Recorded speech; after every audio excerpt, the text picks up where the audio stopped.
I got a mandate to try to fix Canada. I got a mandate to try to make Canada work. No, incorrect, Danielle.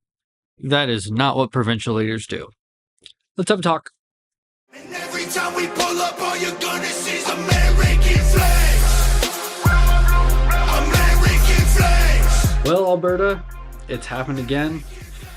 Canada has voted in the Liberals for a fourth term, and this essentially means Canada will no longer have elections, because we all know that Mark Carney / Justin Trudeau and the Liberal Party are not true Liberals, and they've gone so far left to the point where they will do whatever they can to stay in power forever and drag Canada and Alberta down 6 feet under.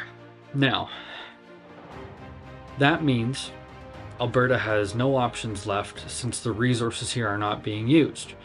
It is time to file a referendum, separate from Canada, and join the United States as the 51st state. Here's the problem.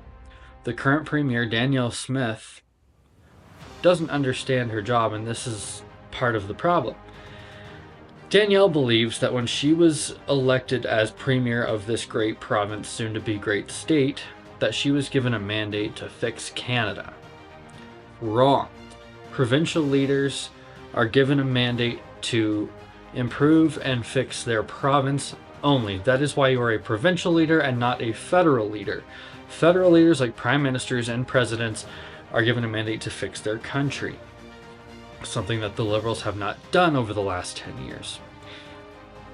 Danielle needs to step aside and let someone who understands the job take over. As a matter of fact, few things about Danielle that some of you may not realize. When she first won her seat, she was part of the Wild Rose Independence Party. She believed in Alberta's sovereignty and independence and separating from Canada, but she lost her spine when she was bribed to cross the floor and join the United Conservative Party.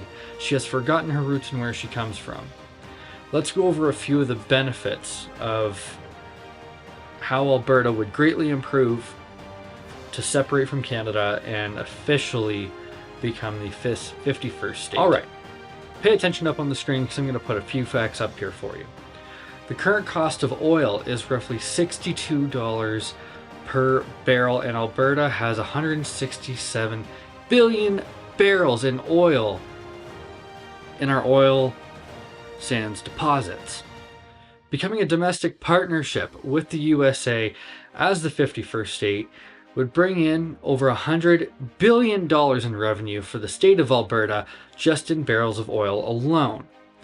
Constructing a pipeline from Fort McMurray, Alberta, all the way down to McAllen, Texas, would create thousands of jobs, which I can almost guarantee you would be seen as a positive by the governors of Montana, Wyoming, New Mexico, and Texas. Of course, all the primary states that this pipeline would flow through. Remember back during the scamdemic when the price of gas went down under $1 a liter?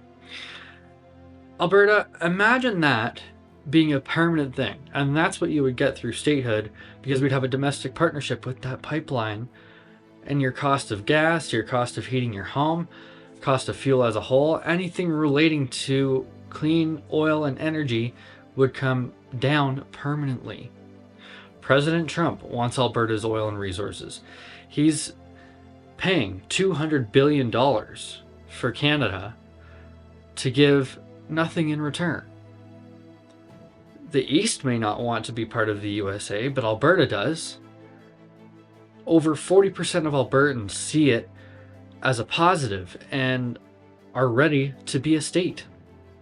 Alberta would have no more carbon tax, no more capital gains tax, no more income tax, no more equalization payments to Eastern Canada, the ability to defend yourself, your family, and your property without repercussion using any means necessary. Yes, I am referring to the Second Amendment. To my older Albertans, let me ask you a question. Would Ralph Klein have put up with the abuse Alberta is taking from Ottawa? I'm more than confident that your answer there is no. Klein would have never put up with this type of abuse. Alberta should not be putting up with this type of abuse, and it is time for us to go. Come on, Alberta.